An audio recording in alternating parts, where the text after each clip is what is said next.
In his best-selling book, How Jesus Became God, Bart Ehrman outlines his case that the Gospels were originally anonymous.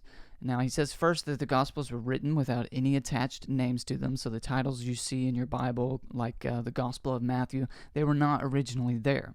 And then secondly, he says that the Gospels were circulated for a century as anonymous before someone finally attached names to them, and they did this to add, quote, much-needed authority. Last and most importantly, the conclusion is that the Gospels cannot be attributed to any eyewitnesses or to anyone that would have known an eyewitness. They are the result of a century's worth of anonymous storytelling and editing. Of course, this whole story is as made up as Ehrman imagines the Gospels to be. As Ehrman likes to point out, we do not have the original autographs, that is, the original documents that they wrote, so how does he know that they are originally anonymous? He doesn't. But he wants/needs them to be in order to discredit them. There has never been a more textbook example of an argument from ignorance or silence. Because we don't have the autographs, we should conclude that they were originally anonymous? What kind of reasoning is that? Without the originals, he cannot even make this case. But per usual, our skeptical friends have ignored an elephant in the room, and this time the elephant is this: there is not a single anonymous manuscript. So we don't have the originals, but we do have thousands of copies of the originals, and not a single one of those are anonymous. That is to say, we have no anonymous gospel manuscripts. Every single manuscript that we do have, without exception, which would obviously include our earliest manuscripts, attribute the Gospels to Matthew, Mark, Luke, and John. Again, this single fact bolsters the fact that Ehrman's argument is one giant argument from ignorance or silence. How can you move from one, every manuscript we have is attributed to Matthew, Mark, Luke, and John for the Gospels, to two, they were originally anonymous? Well, reasonably, you cannot. You are arguing from what you do not know, instead of arguing from what we do know. The only, and I mean only, reasonable or even possible conclusion is this: as far as we actually know, there has never been an anonymous manuscript, including the original autographs, for the Gospels of Matthew, Mark, Luke, and John. Now, we do not have the original autographs, and the reason I'm not making an argument from silence is because every copy we have is attributed to the Matthew, Mark, Luke, and John, and so the only even possible conclusion, unless you just want to throw your hands up in skepticism or agnosticism, is that, well, reasonably, or probably, the originals were attributed to them as well. There's no basis upon which you can say that they were anonymous. Is it logically possible that they were originally anonymous? Of course. It's logically possible that you're having a hallucination right now and that I'm not even really speaking. It's logically possible that the Gospels were written by aliens, but who cares what is logically possible? We want to know what is most plausible based on the evidence that we actually have. And all of the evidence, without exception, every piece of evidence that we have for the Gospels attributes them to Matthew, Mark, Luke, and John without exception. There's not a single case to the contrary. We have fragments that don't mention it, but it's because those fragments don't include the titles. There's a relevant point in this discussion that often gets left out, and that is the book of Hebrews. What does the book of Hebrews have to do with this conversation, with the attribution of the authorship of the Gospels? I thought we were talking about the Gospels. What does the book of Hebrews have to do with it? Well, the book of Hebrews is unquestionably anonymous. Not only is it formally anonymous, like the Gospels, which means in the body of the Gospels, the writers never say, I, Luke, wrote this. And that was a point that the atheist I was in dialogue with recently, Doug from Pine Creek, was trying to make, but it just simply doesn't matter. So nowhere in the body of the text does the Gospels or Hebrews say, I, Haden, wrote this book.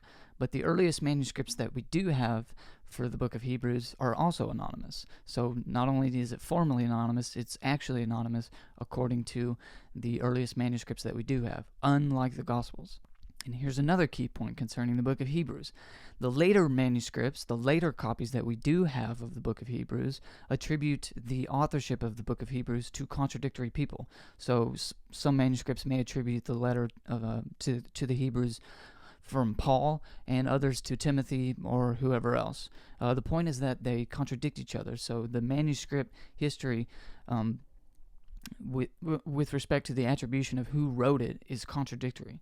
So based on this evidence, we are actually justified in saying that the original autograph of the book of Hebrews was actually anonymous. This is what a truly anonymous letter looks like. It has these characteristics. Only God knows who wrote the book of Hebrews. Now compare this with the Gospels. There is no contradiction in the manuscript evidence. Zero. Not only are they all attributed to Matthew, Mark, Luke, and John, but they are attributed without contradiction. It is not as if we find a manuscript with the traditional Gospel of Matthew attributed to Mark or Luke or Peter or somebody else. You don't find this in the manuscript history. So the historical record for the Gospels is both unanimous and uniform. Now, the reason for the contradictory attribution in the case of Hebrews may very well be what Ehrman postulates for the Gospels, namely that people added these names later to the letter to give them much-needed authority. The letter became widely accepted by the early church, and somebody thought it might be useful to tack on an author's name to the title of it, or something like that. Who knows? Or maybe Paul really did write the letter. Of course, we just don't know. Now, I conclude with my friend Dr. David Allen, who makes a very convincing case that Luke actually wrote the book of Hebrews, but you can research that for yourself. The title of his book is Luke and Authorship. But the gospel manuscripts are uniform in their author attribution, and they're also unanimous. There's no contradiction, and every single one of them is attributed to either Matthew, Mark, Luke, or John. Now, another major problem with this anonymous scenario that Ehrman tries to make is, as pointed out by Bart Ehrman, the utter implausibility that a book circulating around the Roman Empire without a title for almost 100 years could somehow, at some point, be attributed to exactly the same author by scribes throughout the world and yet leave no trace of disagreement in any of the manuscripts. That's from Bart Ehrman's The Case for Jesus, page 29. So the idea that they circulated for hundreds of years, or 100 years, without any attribution to the authorship, and then somehow they all came out attributed to the same authors unanimously. The hypothesis that the aliens wrote the Gospels seems more believable to me than that. But remember, that scenario doesn't just have to be true for Matthew, or Mark, or Luke, or John. It has to be true for all four of them. It's just so incredible that there's no reason for believing it.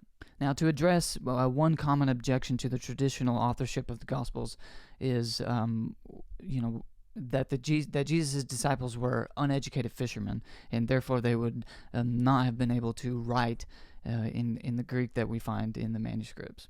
Now, the first thing to point out, which should be obvious to scholars like Ehrman, is that Matthew wasn't an uneducated fisherman. He was an educated tax collector, and Luke and Mark were not even original disciples that were Galilean fishermen. So the first point is that this objection only even has the potential to be leveled against John.